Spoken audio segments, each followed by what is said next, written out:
यही आज से जो बात है मिडल ईस्ट पे कि अमेरिका के चुनाव का क्या प्रभाव पड़ेगा। बड़ा प्रभाव और पड़ेगा। संक्षिप्त में कहते हैं कि इस चुनाव के बाद मिडिल ईस्ट का प्रभाव अमेरिका के चुनाव पर पड़ा और अमेरिका के चुनाव का प्रभाव मिडिल ईस्ट पे पड़ेगा। पहले क्या था कि लोग लीनियर देखते थे, अब ये सिक्लिकल हो गया। डोनाल्ड ट्रंप की जीत ने मिडल ईस्ट में क्या प्रभाव डाला है या क्या प्रभाव डालेगी, 2 महीने का वक्त बचा है ट्रंप के शपथ लेने में, तब तक ट्रंप आधिकारिक रूप से राष्ट्रपति नहीं है। ऐसे में क्या असर पड़ेगा इन सब पे, आज इसी पे बात करेंगे।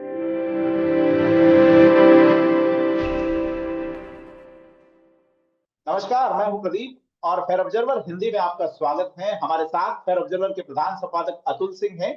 बात करेंगे कि अमेरिका के चुनाव के बाद आए परिणामों और डोनाल्ड ट्रंप की जीत ने मिडल ईस्ट में क्या प्रभाव डाला है या क्या प्रभाव डालेगी। 2 महीने का वक्त बचा है ट्रंप के शपथ लेने में, तब तक ट्रंप आधिकारिक रूप से राष्ट्रपति नहीं है। ऐसे में क्या असर पड़ेगा इन सब पे, आज इसी पे बात करेंगे। सर, बहुत स्वागत। धन्यवाद। सर, अमेरिका के चुनाव पूरी दुनिया को प्रभावित करते हैं। Middle east, Hamas, Israel, Iran लोगों की नजरों में है। क्या सोचते हैं, क्या असर पड़ेगा? तो देखिए, अमेरिका के चुनाव से मिडिल ईस्ट पे प्रभाव पड़ता है। और इस दफे मिडिल ईस्ट का प्रभाव अमेरिका के चुनाव पे पड़ा, कई तरीके से पड़ा। पहले उसकी बात कर लेते हैं। जी। तो देखिए, अमेरिका में डेमोक्रेटिक पार्टी को माइनॉरिटी वोट मिलते आए हैं बड़े सालों से। ठीक। और ये माइनॉरिटी वोट अरब भी हैं, यहूदी भी हैं, है ना भाई। जी। लेकिन इस दफे बहुत से अरब और बहुत से मुसलमान वोटर गाजा से नाराज होकर नहीं जी। गए वोट देने डेमोक्रेटिक पार्टी को। और बहुत से यहूदी ही नहीं गए वोट देने डेमोक्रेटिक पार्टी को। तो कल ही जोसेफ ऑलमर्ट से, कल या परसों, नहीं, कल कल ही बात हुई थी मेरी जी। विस्तार में मिडिल ईस्ट को लेकर। वो हमारे इंग्लिश यूट्यूब पे वीडियो है। जोसेफ ऑलमर्ट साहब यॉम किपुर की लड़ाई में लड़े, डिफेंस मिनिस्ट्री में थे। अम, यहूद ऑलमर्ट जो पुराने प्रधानमंत्री हैं इसराइल के, उनके भाई हैं। और अब जोसेफ साहब प्रोफेसर हैं। दमदार आदमी हैं, मजेदार आदमी हैं, पुराने मेरे मित्र हैं। तो आप लोग जाके वो वीडियो देख सकते हैं जिसको अंग्रेजी मैं में देखना है। अपडेट करूंगा सर कि ऊपर हम्म, जो लिंक चल रहा है उस पर क्लिक करके आप अतुल सिंह जी और जॉर्ज ऑलमर्ड का जो वीडियो है वो देख सकते हैं। जी। तो अब अ, जोसेफ साहब ने कहा कि अगर आप डिट्रॉइट में अरब लोगों को खुश करेंगे तो हो सकता है जूइश लोग फिलाडेल्फिया में नाखुश हो जाएं। जी। तो इस दफे दोनों नावों पे पैर रखना डेमोक्रेटिक पार्टी के लिए मुश्किल हो गया। और हमने देखा क्या हुआ। बुरी तरह हारी हैं, धोबिया पाठ खाकर हारी हैं। कमला हैरिस का तो बैंड बजा दिया डोनाल्ड डोनाल्ड ट्रंप ने। हिलरी जी क्लिंटन बिल्कुल। को वोट ज्यादा मिले थे डोनाल्ड ट्रंप से। जी बिल्कुल। अमेरिकी सिस्टम निराला है, लेकिन electoral college vote Donald Trump को ज्यादा मिले थे। जी। जो बाइडेन को वोट भी ज्यादा मिले, इलेक्टोरल कॉलेज वोट भी मिले। इस दफे डोनाल्ड ट्रंप को वोट भी ज्यादा मिले और इलेक्टोरल कॉलेज वोट भी मिले। तो ठीक है, आर्थिक हालात अच्छे नहीं थे, महंगाई बहुत ज्यादा थी, पानी की महंगाई बहुत। अ, अमरीकियों को लग रहा था कि ज्यादा लोग आ रहे हैं, इमिग्रेंट, मेक्सिको के बॉर्डर को पार करके। ये सब चीजें थी। लेकिन एक कारण वोट कम होने का मिडल ईस्ट की लड़ाई भी थी।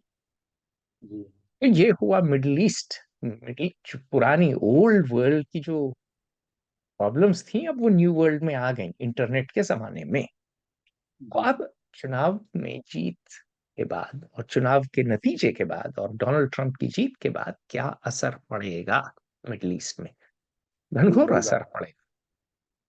क्यों पड़ेगा? क्योंकि अब देखिए, अब से जनवरी 20 तक जो बाइडेन के पास कोई सत्ता ही नहीं है, लेम डक प्रेसिडेंट है। जी बीबी नेतन्याहू वैसे ही नहीं, इनकी नहीं सुनते थे ज्यादा। एक बात सुनी कि अर्ग ऑयल टर्मिनल नहीं मारा, बम नहीं मारा उस पे, और न्यूक्लियर प्लांट्स पे नहीं मारा, और सीनियर ईरानियों की कत्ल नहीं किया। जी अब बीबी तीनों चीजें कर सकते हैं। बेंजामिन नेतन्याहू, बीबी नेतन्याहू के भाई मारे गए थे एंटेबे में। तो है ना, गैंग्स ऑफ वासेपुर में हमारी जिंदगी का एक के मकसद है बदला। जी। तो बीबी नेतन्याहू की कहानी यही है। सबका बदला लेगा रे तेरा फैजल। जी और देखिए लड़ाई में क्या किया इन्होंने। इन्होंने हमास के सभी लोगों को मार दिया। तेहरान में घर में घुस के मारा है। हमारे यहाँ तो भाषणबाजी हम लोग करते हैं, डायलॉग जी बाजी, रागी हैं हम लोग, राग अलापते हैं। औकात ज्यादा है नहीं भारतवर्ष की कुछ करने की।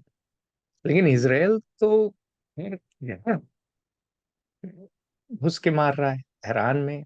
जो इन्होंने कत्ल किया, जिससे नाराज हो गया ईरान, बहुत बड़ी चीज थी। इन्होंने याहिया सिनवर को मार दिया है। इन्होंने हिजबुल्लाह के फाउंडर को ही मार डाला है। तो जी जो इसराइल ने कर डाला है, और अगर हम देखें कि क्या हुआ, तो अभी देखिए शनिवार 26 अक्टूबर को इसराइल ने पहली दफे ईरान को ऑफिशियली अटैक किया। इजरायली डिफेंस फोर्सेस ने ईरान के मिसाइली हमलों का जवाब दिया। ये मिसाइली हमले कब हुए? 1 अक्टूबर को। ईरान ने क्या किया था 1 अक्टूबर को? 181 बैलिस्टिक मिसाइल्स दागी थी इसराइल पे। तो ये सब क्यों हुआ? ये कई साल तक प्रॉक्सी वॉर चल रही थी दोनों देशों के बीच। पहली दफे अब झगड़ा खुल्लम खुल्ला है। और एक तरह से आप कह सकते हैं ये शुरू हुआ 7 अक्टूबर हमास के अटैक से। उसके बाद इसराइल ने हवा बोला, लेकिन 8 अक्टूबर से ही हिजबुल्लाह उत्तरी इसराइल पे, नॉर्थ इसराइल पे मिसाइल दागने लगा। और कई हजार इसराइलियों को नॉर्थ इसराइल छोड़ के भागना पड़ा। ठीक, ये सब चल जी रहा था, और इसराइल ने फिर, और चूंकि हिजबुल्लाह ईरान का प्यादा है, तो इसराइल ने ईरानी कॉन्सुलेट पे धावा बोला दमास्कस में, सीरिया के कैपिटल में, जिसमें कई सीनियर ईरानी ऑफिशियल मारे गए। ये हुआ 1 अप्रैल को इस साल। ठीक, हो जाता है। फिर ईरान ने कहा ठीक है भाई, अब हम जवाब देंगे। तो उनका है एक्सेस ऑफ रेजिस्टेंस। आप एक्सेस ऑफ रेजिस्टेंस में उनके कई एलाइज हैं, जिसमें हिजबुल्लाह भी एक है, हूथी भी एक हैं। और इन इन लोगों ने इसराइल से जुड़ी हुई एक चिप, एक जहाज एमएससी एरीज, उसको हथिया लिया। और इसराइल पे शनिवार 13 अप्रैल से लगे दागने मिसाइल, लगे दागने बम। और ये जो एक्सेस ऑफ रेजिस्टेंस में इस्लामिक रेजिस्टेंस है, इराक का पॉपुलर मोबिलाइजेशन फोर्सेस हैं, सीरिया की सरकार है, लेबनान का हिजबुल्लाह है, यमन के हूथी हैं, ये सब शिया हैं। लेकिन कभी कभी सुन्नी भी, जैसे हमास और की फिलिस्तीनी ग्रुप, इसके भाग हो जाते हैं। तो जब इन्होंने हलचल शुरू की, तो इसराइलियों ने फिर सीरिया और ईरान में टारगेट हिट किए। और ये उन्होंने किए शनिवार 19 अप्रैल को।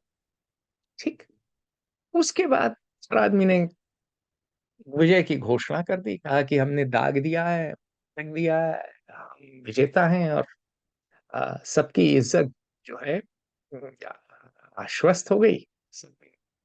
और चीजें थोड़ी ठंडी हो गई, है ना।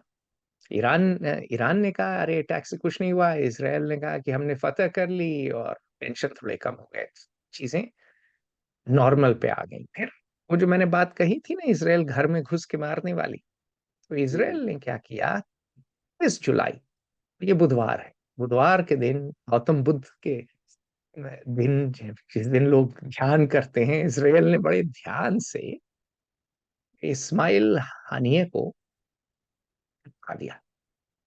ठीक। जी ये आदमी कौन था? ये आदमी हमास का पॉलिटिकल ब्यूरो का बिग बॉस था, और इसको जी बिल्कुल। टपकाया तेहरान में, जो कि ईरान का कैपिटल है, हाँ शाह के पुराने गेस्ट हाउस में।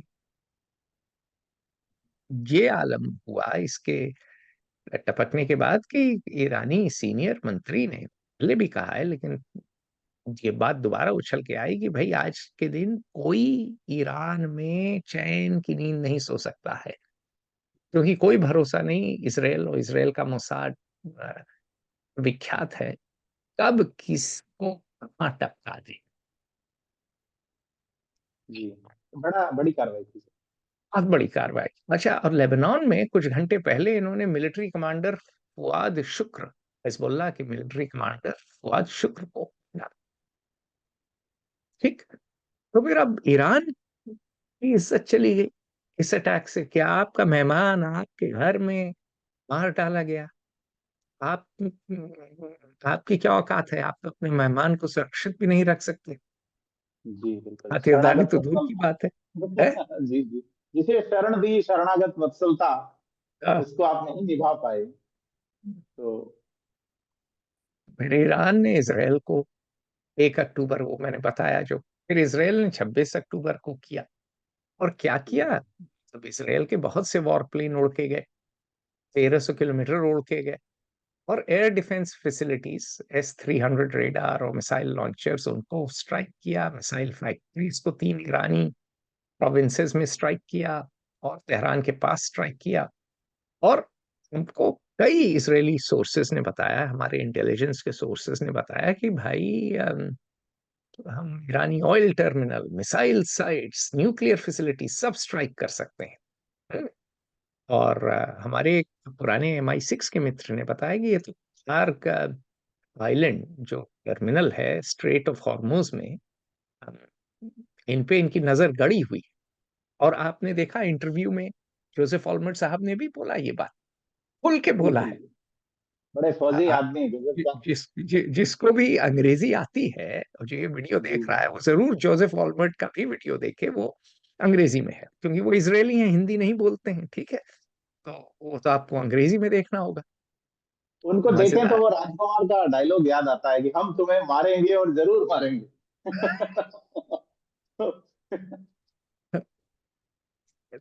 अब तो ये है साहब कि हर का तो है ही। और उसके बाद जो इजरायली स्पेशल फोर्सेस हैं, सैरत मत्काल हो गई, याल हो गया, इनकी यूनिट्स बड़ी गजब हैं, अच्छी हैं।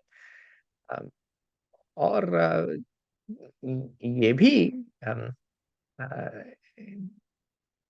टॉप ईरानियों को टारगेटेड किलिंग्स के बारे में सोच रहे थे और हैं।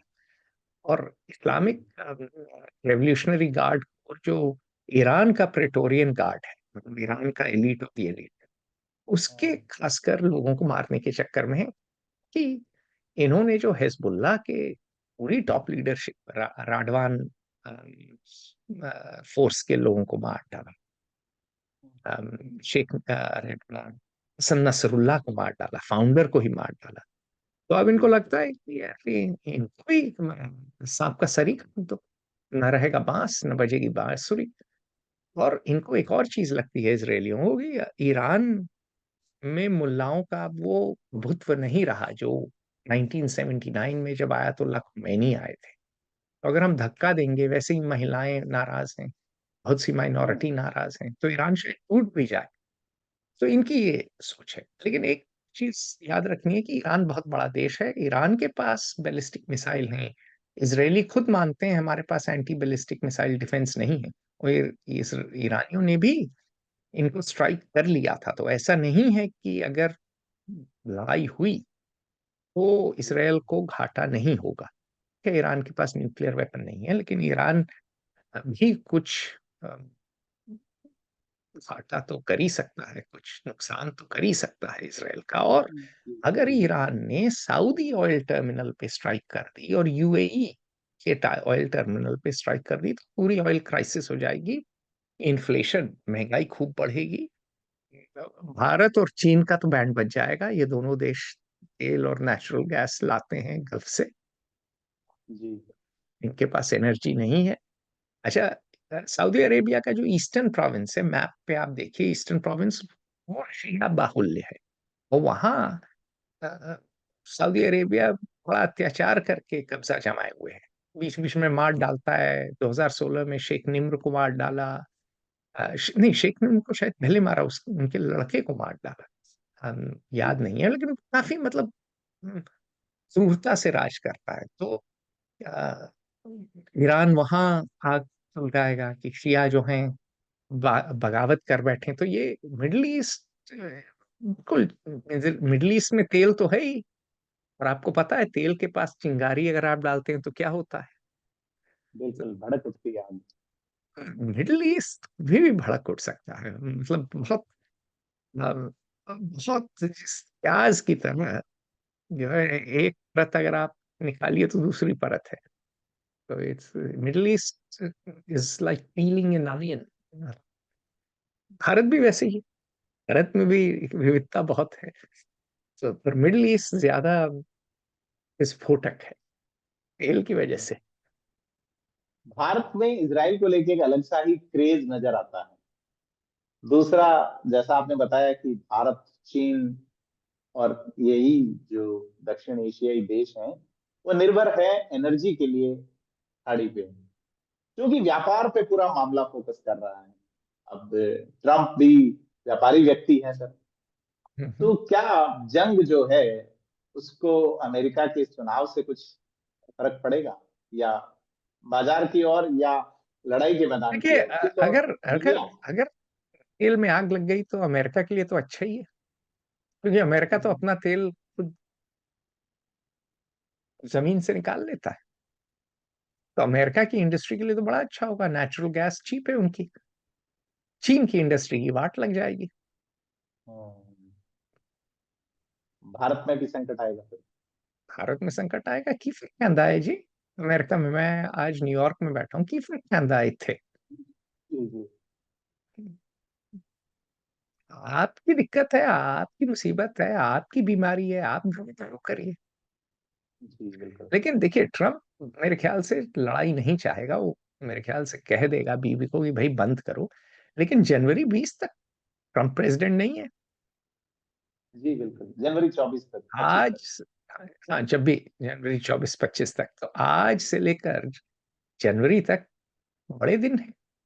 बीवी कुछ हाँ भी कर सकते हैं। और बीवी की भी निराली कहानी है। बीवी ने इसराइल को बहुत विभाजित कर दिया है। ये सुप्रीम कोर्ट के कानून बदलने चले थे, बहुत उसमें प्रोटेस्ट हो रहे थे। इसराइल में जो ज्यूज मंदिर नहीं जाते, पूजा नहीं करते, वो ज्यादातर इनके फौज के जाबाज हैं। वो हैं मतलब गोली मार भेजे में, निकाल बोतल, चढ़ा दारू, आज सर्फिंग करते हैं। तो ये जो इनकी एलीट है वो अश्केनाजी रही थी पहले, आज तो मिक्स्ड हो गई है, लेकिन पहले अश्केनाजी थी, यूरोप से आई थी।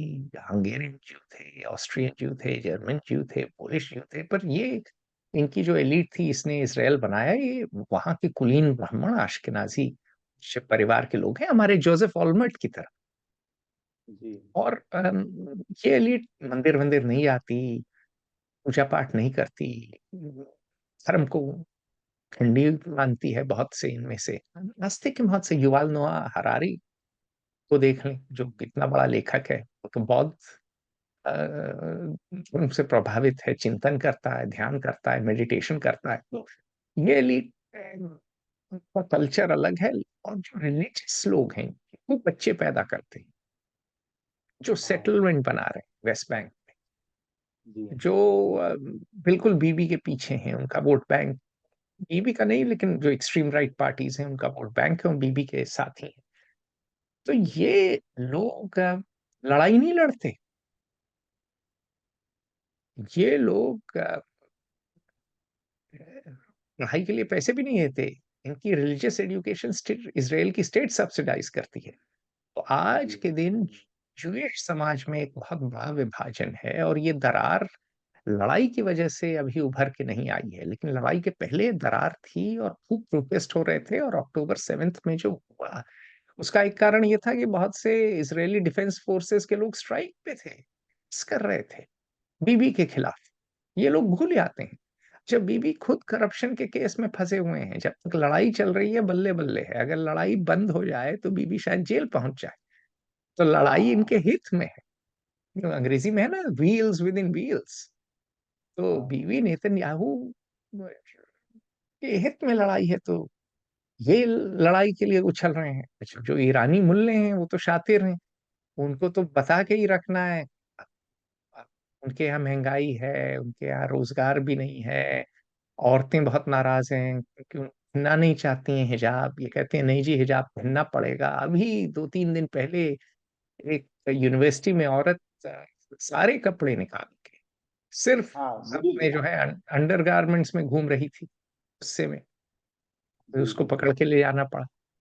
तो देखा है। ईरान में भी उथल पुथल है, तो उनके लिए भी अच्छा है कि भाई ये देखो, इसराइल दुष्ट दुराचारी व्यभिचारी, बोल सॉरी। और जी फिर वो बाकी सारे मुसलमान देशों को कह सकते हैं, मुसलमानों को कह सकते हैं, देखो हम मुसलमानों के असली नेता हैं, सऊदी अरेबिया नहीं है। हालांकि हम शिया हैं और सऊदी सुन्नी है, और हालांकि सऊदियों के पास मक्का मदीना दोनों है, जी लेकिन सऊदी गद्दार हैं। जो बाकी सारे शेख जो हैं सब गद्दार हैं। ये सब इसराइल के हाथ बिक गए हैं। जी तो ईरान के लिए भी अच्छा है ये कहानी कहना।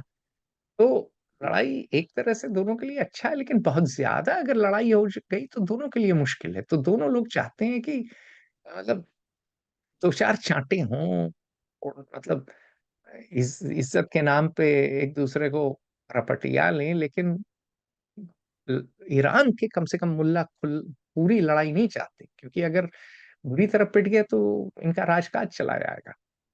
ये जो आप बता रहे हैं सर, इसराइल के लिहाज से, कि इसराइल में लड़ाई खत्म हुई तो लोग हिसाब मांगेंगे नेतन्याहू से। वो बिल्कुल ऐसा ही है कि पड़ोसी से लड़ाई बंद होते ही बच्चे खाना मांगेंगे, पिताजी चलो ठीक है, कपड़े हाँ, कहाँ है, खाना कहाँ है। बिल्कुल और बिल्कुल वही बाकी नेताओं के साथ हो रहा है।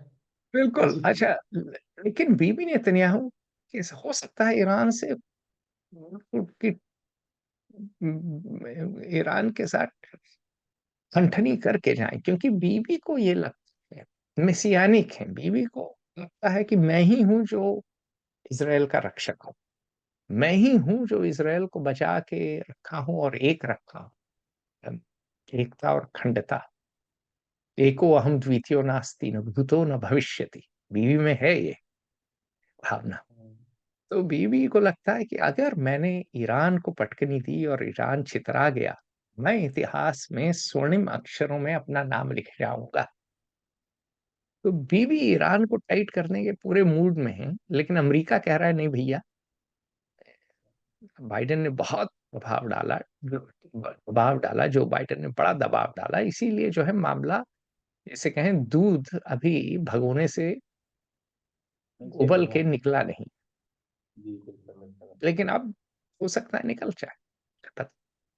तो जैसा अपन बात कर रहे हैं, अब अमेरिका में ये जो बदलाव हुआ है, इससे ईरान क्या सोचता है? क्योंकि हाल ही में 13-14 घंटे पहले ही अभी मैं पढ़ रहा था कि ईरान ने कहा है कि हम हर हमले का जवाब देने में सक्षम हैं, हमारे पास जो आयुध भंडार हैं वो इजराइल के लिए पर्याप्त हैं। और इजराइल ने अभी अपना जो डिफेंस मिनिस्टर बदला है, तो ये नए अपडेट्स हैं सर दोनों देखिए, देशों। सीधी बात यह है कि जो डिफेंस मिनिस्टर बदला, वो बीबी नेतन्याहू को रोक टोक कर रहा था, और वो जी जो बिल्कुल। है जो बाइडेन एडमिनिस्ट्रेशन का प्रिय था। जी बिल्कुल। तो अब चूंकि, योव गैलेंट। हाँ, योआव गालन, अब जी चूंकि डोनाल्ड ट्रंप की सरकार है, जी। अब बीबी नेतन्याहू ने बोला राम राम, हाँ हाँ, चलिए गैलेंट भैया। आप जाइए, अब मैं ही चला लूंगा अकेले ही, एक छत्र हाँ साम्राज्य मेरा चलेगा। धीरे धीरे बीवी ने सबको निकाल दिया है, ध्यान दीजिए, हाँ। पुराने जनरल सब कुछ। अब सर्वे सर्वा सुप्रीमो हमारे बीवी नेतन्याहू। और क्यों? क्योंकि इनका बढ़ता है सीधे डोनाल्ड ट्रंप से। डोनाल्ड ट्रंप लोग भूल जाते हैं, डोनाल्ड ट्रंप ने अ, राजधानी बदलने दी इसराइल को, तेल अवीव जी से बिल्कुल। जेरूसलम। बिल्कुल तेल अवीव से डोनाल्ड ट्रंप ने बिल्कुल। इब्राहिम अकॉर्ड्स कराए। डोनाल्ड बिल्कुल। ट्रंप का जो दामाद है वो खुद ज्यूइश है, न्यूयॉर्क ज्यूइश है। तो डोनाल्ड ट्रंप भी प्रो इसराइल हैं। डोनाल्ड ट्रंप अ, मित्र हैं बीबी नेतन्याहू के, और बीबी नेतन्याहू ने कहा अब तो भाई अ, अपना बड़ा भाई आ गया, जी जी बिल्कुल।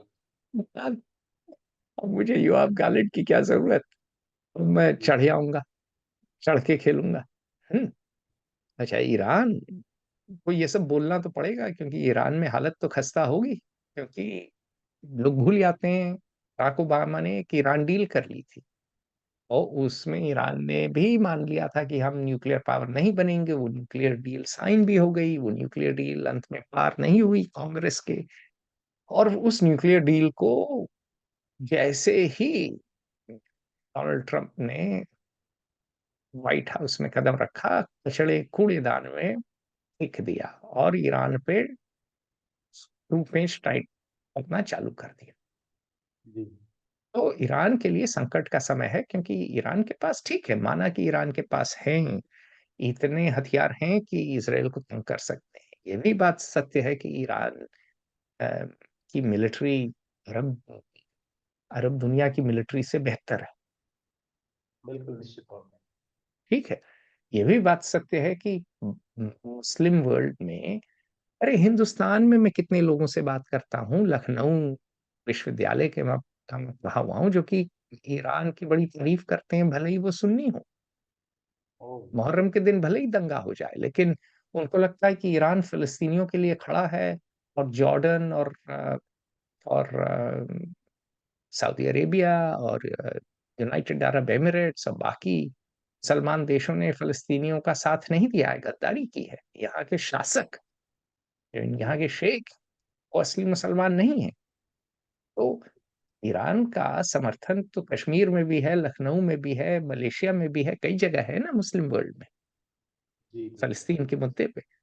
तो ईरान के पास गुडविल कह सकते हैं, वो तो है ही। तो ईरान ऐसा भी नहीं है कि चार झापड़ मारेगा इसराइल और ईरान खत्म हो जाएगा। लेकिन ये भी बात सच है कि ईरान के आर्थिक हालात खराब हैं। ईरान में अब औरतें बहुत ज्यादा बच्चे पैदा नहीं कर रही है। 1980 टू 1988 की जो ईरान इराक लड़ाई थी, उसमें खुमैनी, अयतुल्ला खुमैनी ने बच्चों को भेज दिया था मायने क्लियर करने। अब वो नहीं कर सकता ईरान। तो एग्जैक्टली सर। हाँ, तो अब इसराइल का मानना यह है कि हम अगर ईरान पे प्रेशर डालेंगे तो ईरान की रेजीम ढह जाएगी और ईरान टूट जाएगा।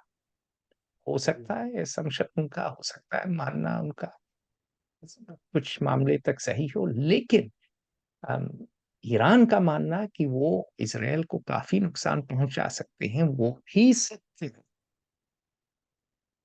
और इसराइल पे अगर मेजर मिसाइल स्ट्राइक वगैरह पूरा अगर ऑल आउट वॉर हुआ, ईरान का तो नुकसान होगा, पर इसराइल छोटा सा देश है, इसराइल का भी काफी नुकसान हो सकता है। और बाकी गल्फ स्टेट्स का हो सकता है। और एक बात हर आदमी भूल जाता है कि अरब अपराइजिंग नंबर 2 का रिस्क बढ़ता जा रहा है। अरब जी। शेखों से बात करें आप, अरब लीडरशिप से, तो जो अरब स्ट्रीट है वो तो एंटी इसराइल है और प्रो पैलेस्टाइन है। वो प्रो हमास है और प्रो हिजबुल्लाह है। उनको लगता है ये आजादी की लड़ाई लड़ रहे हैं। जॉर्डन के शहरों में आप नारे देखिए जी। कि अलक्सा के लिए एक एक कतरा खून का दे देंगे। है। जी। तो मिडल ईस्ट बड़ा रोमांचक हो गया है। सर इससे थोड़ा सा जुड़ा हुआ, थोड़ा सा सीमा साझा करता है टर्की। हम्म, और ईरान में जिस तरह से वो महिला बुर्का छोड़ी है, सिर्फ अंडरगारमेंट में प्रदर्शन कर रही है। टर्की बड़ा आधुनिक हो गया, यूरोपियन हो गया कल्चर के हिसाब नहीं, से। देखिए, वो टर्की पे लंबी कहानी अगली दफे करेंगे। टर्की कमाल अटातुर्क के नेतृत्व में आज से 100 साल पहले बड़ा मॉडर्न, बड़ा यूरोपियन हुआ। उन्होंने अपनी स्क्रिप्ट बदल दी, उन्होंने यूरोपियन स्क्रिप्ट ले ली, उन्होंने जी। मिडल ईस्ट की स्क्रिप्ट ही छोड़ दी। जी। उनकी जो लड़की थी, अब तक तो थी, वो फाइटर पायलट थी। हालांकि वो कर्ड्स को बहुत मारी, टर्की बड़ा मॉडर्न हुआ, लेकिन टर्की में रेसिप तय्यिप एर्दोगान के आने के बाद इनको मजाक में मैं कहता हूँ सुल्तान एर्दोगान वापस से उस्मानिये सल्तनत, जी। ऑटोमन एम्पायर की यादें ताज़ी हो खलीफा गई। वाला, क्या चीज़? खलीफा वाला जो खलीफा वाला, आंदोलन था। बिल्कुल खलीफा, जी। क्योंकि ऑटोमन सुल्तान तो खलीफ था, उसमें तो मेरा खलीफा था। थोड़ा इंटरेस्ट है, तो अपन लंबा बात हाँ, करेंगे फिर इस पर। जी। बिल्कुल। तो टर्की पे, तो टर्की में काफ़ी समर्थन है फ़िलिस्तीनियों के लिए लोगों में, लेकिन टर्की इतना मिलिटेंट स्टैंड नहीं ले रहा है, मिलिट्री सपोर्ट नहीं दे रहा है। टर्की क्योंकि नेटो का एलाई है, टर्की सबको खेल रहा है एक साथ। रूस से भी बात कर रहा है, अमेरिका से भी बात कर रहा है, यूक्रेन से भी बात कर रहा है, इसराइल से भी बात कर रहा है, सबसे बात कर रहा है। तो टर्की अपना अलग खेल खेल रहा है। तो टर्की का जो दौर था, जो जो पेंडुलम होता है ना, कि बिल्कुल एर्दोगान की मतलब बिल्कुल एटातुर्क के जो समय बड़ा सेकुलर स्टेट बनाया, वो पेंडुलम वापस चला गया है एर्दोगान के नेतृत्व में, और टर्की विभाजित है। जैसे जी। बॉम्बे, साउथ बॉम्बे अगर आप जाइए तो कोई आदमी हिंदी बोल के नहीं देता है, क्योंकि सब अंग्रेज हैं। सब वैसे ही जी। आईवी लीग कोलाबा, में अंडरग्रेड करके आते कोलाबा हैं, अगर बात हार्वर्ड, करें। जी। Harvard Yale. अगर जी। अगर उन्होंने हिंदी बोला तो उनकी जबान पे गले आएगी। तो इसी तरह टर्की में इस्तांबुल की एलीट तो मॉडर्न है, बार्स हैं, लुत्फ उठाते हैं जिंदगी का, लेकिन अनाटोलिया का जो किसान है, जो छोटा व्यापारी है, वो तो एर्दोगान का भक्त है।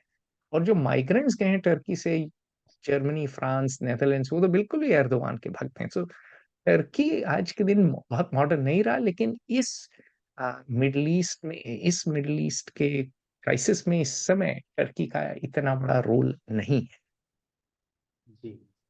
तो यही आज जो बात है मिडल ईस्ट पे कि अमेरिका के चुनाव का क्या प्रभाव पड़ेगा। बहुत बड़ा प्रभाव और पड़ेगा। संक्षिप्त में कह दें कि इस चुनाव के बाद मिडल ईस्ट का प्रभाव अमेरिका के चुनाव पे पड़ा, और अमेरिका के चुनाव का प्रभाव मिडल ईस्ट पे पड़ेगा। पहले क्या था कि अ, लोग लीनियर देखते थे, अब ये सिक्लिकल हो गया है, जी बिल्कुल, थैंक यू सर। काल चक्र है हाँ, अब। और हम लंबी बात करेंगे टर्की पे, मुस्तफा कमाल पाशा पे, और टर्की ने खलीफा आंदोलन को किस तरह खत्म किया, और खलीफा की एक बेटी भारत में ब्याही गई थी, हैदराबाद के निजाम को, मुझे याद है इतिहास में। तो अरे खलीफा की कितनी बेटियां थी, अगर एक बेटी यहाँ ब्याह दी गई तो कौन सी बड़ी चीज है, उसका पूरा हरम रहता उसके था। अपन ये डिटेल में फर्क बाद में पैदा है। करेंगे सर। जी, बात करेंगे सर अगली दफा।